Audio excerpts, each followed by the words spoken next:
तो सभी मेहमान हमारे साथ हैं। मैं शुरुआत करना चाहूंगा सेज यूनिवर्सिटी के चांसलर संजीव अग्रवाल जी, आपके साथ। बहुत चुनौती का वक्त है ये, खासतौर से शिक्षा जगत के लिए।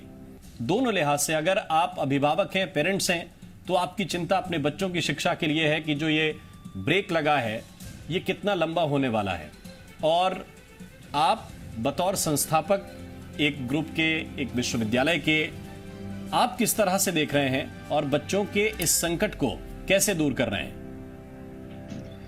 देखिए साहब, पहले तो मैं धन्यवाद दूंगा जी टीवी का, जिन्होंने मुझे चुना आइकॉन के लिए।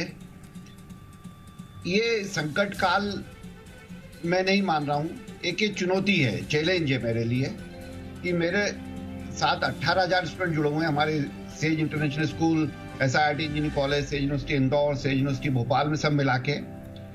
उनको कैसे अपडेट रखा जाए, उनको कैसे मोरल उनका स्ट्रांग रखा जाए, इस पे हम डे 1 से हम कोशिश कर रहे हैं।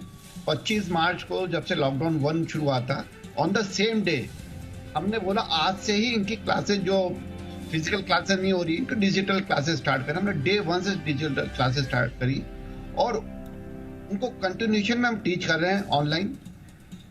परंतु इस बात का ख्याल रख रहे हैं कि बहुत ज्यादा ऑनलाइन एडिट भी नहीं हो जाए, तो हम उनकी बहुत सारी फन एक्टिविटीज भी कराते हैं।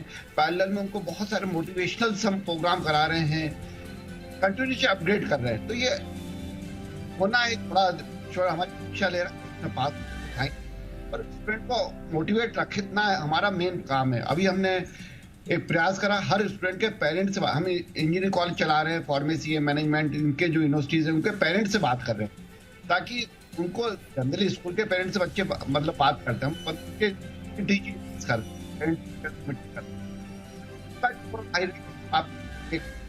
होगा, आपके बच्चे भविष्य सुरक्षित है। वो ऑफलाइन ऑनलाइन पढ़ ले रहा है, ऑफलाइन नहीं पढ़ पा रहा है, उनका पीयर ग्रुप, और जैसे ठीक होगा हम उसको पूरी तैयारी के साथ फिर से शुरुआत कर देंगे। Again go ahead with the full. जी, अच्छी बात है, आप इंस्पायर कर रहे हैं। अपने 18,000 बच्चे हैं और ये बच्चे कॉलेज में हैं, इंजीनियरिंग के हैं, फार्मेसी के हैं और बाकी डिपार्टमेंट्स के हैं। संजीव जी, आप तो मल्टीटास्कर हैं, रियल एस्टेट भी है, एजुकेशन भी है और आप खुद इंजीनियरिंग बैकग्राउंड से हैं। मैं आपसे ये जानना चाहता हूँ कि जब ये संकट आया तो बहुत आभास नहीं था लोगों को कि इतना बड़ी चुनौती सामने आने वाली है। आपने कहा संकट, मैं कहता नहीं है, चुनौती है। मैं कहता हूँ चुनौती से निपटने का काम ही आप जैसे लोग जो लीडर्स हैं वो करते हैं। मैं आपसे ये जानना चाहता हूँ कि आने वाले दिनों की जो तस्वीर है, क्योंकि दुनिया के बड़े बड़े मुल्कों के सामने ये चुनौती आई है, चाहे वो इकोनॉमिक स्लोडाउन की मैं बात करूँ, चाहे मेडिकल इंफ्रा की बात करूँ, या बहुत से ऐसे मुद्दे हैं जिनको हमको नए सिरे से सोचना होगा। आप एज ए बिजनेस माइंड जो होता है कि हमको क्या रास्ता निकालना पड़ेगा, क्योंकि देखिए चुनौती से ही आप अवसर खोजते हैं, जैसा प्राइम मिनिस्टर कह रहे हैं कि हमको इसको अवसर में बदलना है। तो संजीव अग्रवाल जब बैठते होंगे, सोचते होंगे, तो वो हमारे दर्शकों को बताएं कि आपके मन में क्या चलता रहता है कि कैसे निपटे से। देखिए, हम तो मैं हमेशा थोड़ा आगे का सोचता हूँ। मैं आज का आप मेरे से बोलेंगे 10 साल का विजन क्या है संजीव, तो मैं वो बता दूंगा कि मैं इस पोजीशन पे होऊंगा, मेरे पास इतना कैपिटल होगा, मेरे पास इतने स्टूडेंट होंगे, मेरी ऐसा होगा। मैं विजन बनाता हूँ आगे, परंतु ये अनफॉर्चुनेट हुआ, ये विजन में इंक्लूड नहीं था जो मैंने विजन बनाया था। तो कोई बात नहीं, हम बोलते हैं ना 1 लाइन ए प्लान, बी प्लान, सी प्लान, तो ये कोई प्लान में था ही नहीं। परंतु ठीक है, हमने हमारे प्लान का चेंज करा, अब हम डिजिटल जा रहे हैं, सब कुछ डिजिटल कर रहे हैं। हम जो आपने रियल एस्टेट का बोला, मैं रियल एस्टेट बताना चाहूंगा, रियल एस्टेट पे तो अपॉर्चुनिटी आ गई है ये, क्योंकि अब लोगों को अच्छे घर की पहचान हो गई। आप मानेंगे, मैंने जो लॉकडाउन टाइम पे बहुत अच्छी सेल करी, और अब उसके बाद जैसी लॉकडाउन ओपन 1-2 हुआ है, हम उसमें भी अच्छी सेल कर रहे हैं। क्योंकि हमारे जैसे हम भोपाल में, तो जो ओल्ड भोपाल की पब्लिक है वो न्यू भोपाल में आना चाहती है। वो छोटे छोटे पहले घरों में नीचे दुकान, ऊपर मकान बना के रहते, तो उनको लगा कि अब ऐसी लाइफ नहीं जी सकते हम, तो they shifted to the new houses. तो ये तो अब जैसे हम थोड़ी इंडस्ट्री साइड में भी जाने का और प्लान कर रहे हैं, हमारी इंडस्ट्री है, पोल फैक्ट्रीज वगैरह हैं, परंतु हम अब कोई फार्मा इंडस्ट्री में भी प्लान कर रहे हैं जाने का। तो ये हम सोच रहे हैं कुछ अपॉर्चुनिटी मिली है चाइना से, जो इंडस्ट्री है बाहर जा रही है, क्यों ना हम उनको ग्रैब कर लें।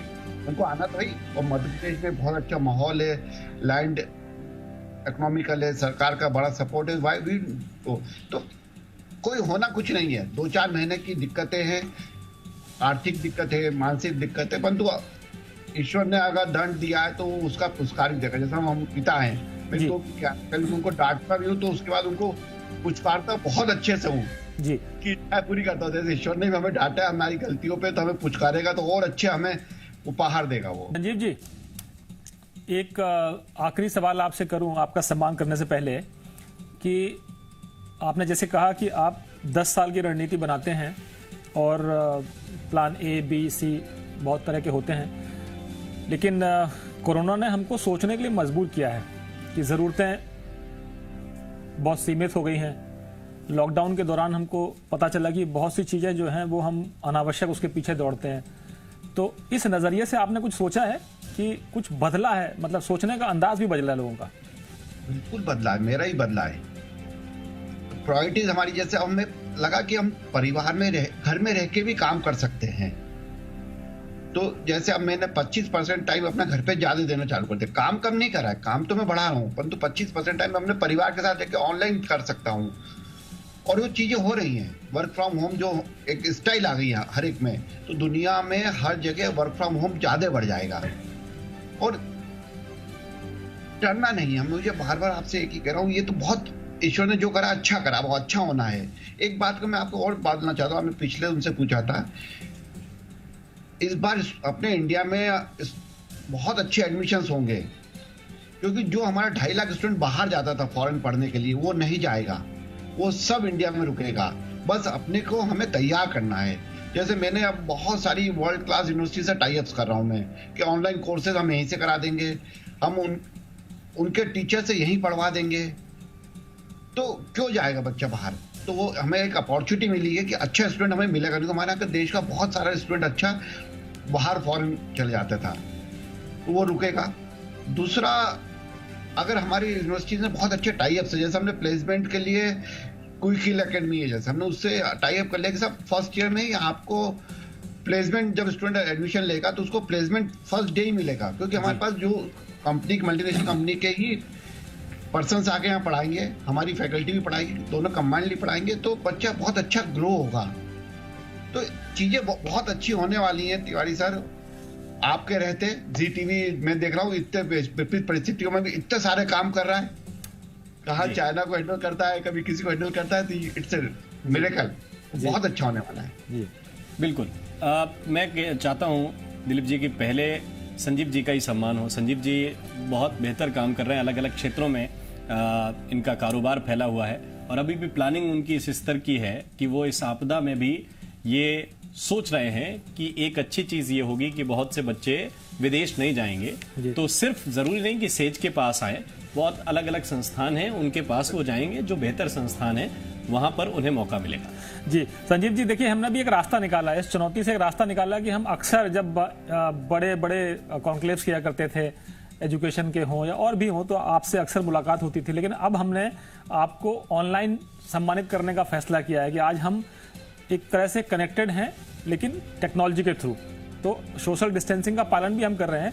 और संजीव जी, जिस तरह से आप इस चुनौती को अवसर मानकर काम कर रहे हैं, और निश्चित तौर पर आपका प्लान ए के बाद आपका प्लान बी होगा, प्लान सी होगा, तो जी मध्य प्रदेश छत्तीसगढ़ की तरफ से जो आप एक बेहतरीन काम कर रहे हैं, चाहे वो एजुकेशन का सेक्टर हो, चाहे रियल एस्टेट का सेक्टर हो, और आपका काम करते समय जो एक ह्यूमन एस्पेक्ट, जो ह्यूमन टच होता है, या आप जिस तरह से ख्याल रखते हैं, तो मुझे उम्मीद है कि आप आने वाले दिनों में भी इसी तरह से समाज के हर तबके का ख्याल रखेंगे, चाहे वो गरीब तबके का बच्चा हो और चाहे अपर क्लास से जुड़ा हुआ बच्चा हो या जिसके पास साधन संपन्न है। तो आपके इस पूरे काम के लिए, आपके इस जो पूरा विजन है, उसके लिए हम जी मध्य प्रदेश छत्तीसगढ़ की तरफ से आपका सम्मान करते हैं। Thank you.